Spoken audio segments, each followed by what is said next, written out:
देखो, लाइफ में पढ़ाई लिखाई बहुत ही इम्पोर्टेंट है, ठीक है। जितने भी अपने देश में या अदर कंट्री के जो प्रोग्रेस किए हैं लाइफ में या जो आगे लेवल पे गए हैं, उन लोगों ने, सभी लोगों ने ये बताया कि पढ़ाई के थ्रू ही तुम बहुत हाई लेवल पे पहुंच सकते हो। जैसे अपने देश के ही ले लो भीमराव अंबेडकर को। भीमराव अंबेडकर साहब ने क्या बोला था कि पढ़ाई ही बहुत अच्छी क्वेट्स थी, बहुत अच्छा वर्ड ये बोला था।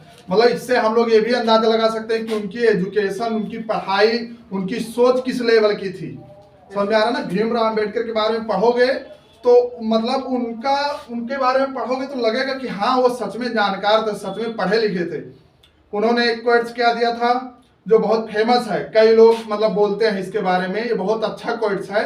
कहीं भी मोटिवेशन करते हैं तो ये बात बोलते हैं कि शिक्षा वह शेरनी का दूध है, ये मतलब शिक्षा वह शेरनी का दूध है जो इसे जितना पिएगा उतने दहाड़ेगा।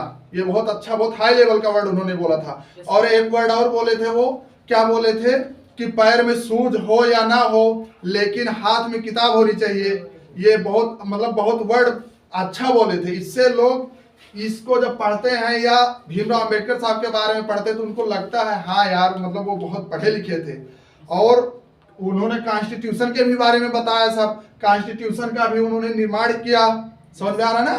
तो ये क्यों ये सब पॉसिबल हुआ? ये पॉसिबल इस लहजे से हुआ कि इन्होंने पढ़ाई की, पहले बहुत हाई लेवल की पढ़ाई की। जब ये मतलब जहां बैठे थे तो जब बात करते थे तो सबसे हाई लेवल की पढ़ाई इन्हीं के पास थी, सबसे ज्यादा डिग्रियां इन्हीं के पास थी। समझ में आया।